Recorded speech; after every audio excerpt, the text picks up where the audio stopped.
This channel does not promote any violent, harmful, or illegal activities. All content provided by this channel is meant for an educational purpose only.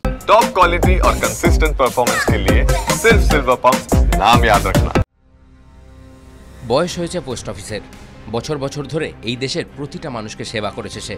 এবার একটু বদলের পালা। তবে বদল মাঝে মধ্যে মন খারাপ করেও যায়। বন্ধ হয়েছে পোস্ট অফিসের সবচেয়ে পুরনো পরিষেবা। হাতে আর এক মাসও নেই। আসন্ন সেপ্টেম্বর থেকেই নিঃশব্দে বন্ধ হয়ে যাচ্ছে সেই পরিষেবা। গত জুলাই মাসের শুরুর দিকে দেশের ডাক বিভাগ বা পোস্ট অফিসের কর্মীদের জন্য একটি অভ্যন্তরীণ বিজ্ঞপ্তি জারি করেন উচ্চপদস্থ কর্মকর্তারা। তাতে জানানো হয় আসন্ন 1 সেপ্টেম্বর থেকে রেজিস্টার্ড পোস্ট অফিস পরিষেবা অফিসের স্পিড পোস্টের সঙ্গে জুড়ে দেওয়া হবে, অর্থাৎ একীভূত হয়ে যাবে। এরপর থেকে একটা নির্দিষ্ট পথেই ডাক পরিষেবা প্রদান করা হবে। স্বাভাবিকভাবেই অনেকেই এই দুটি শব্দের সঙ্গে খুব একটা পরিচিত নন। স্পিড পোস্টের কথা লোকমুখে শোনা গেলেও রেজিস্টার্ড পোস্ট আবার কি?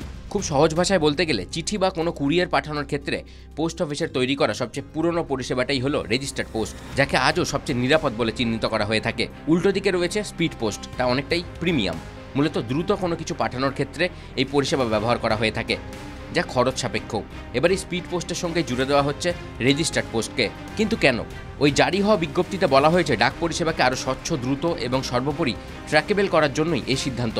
অর্থাৎ নিজের কুরিয়ারের সব খবর সবসময় থাকবে গ্রাহকের কাছে।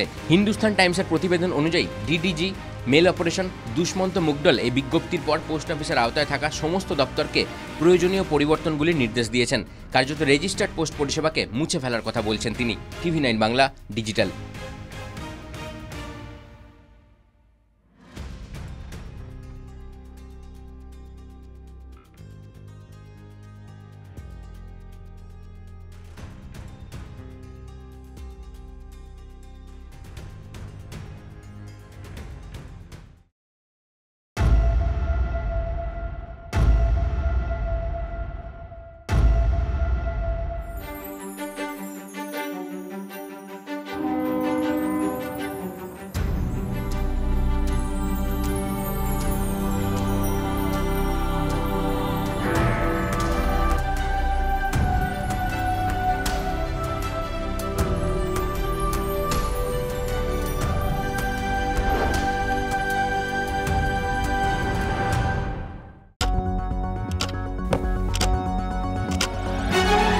রাজনীতি শুধুই কি রাজার নীতি?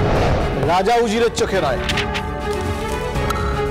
আপনার আমার চোখে সমাজের ছবি। কঠিন কথা সহজভাবে না বললেই নয়। প্রতিদিন রাত 9টায় TV9 বাংলায়। TV9 বাংলা না দেখলেই নয়।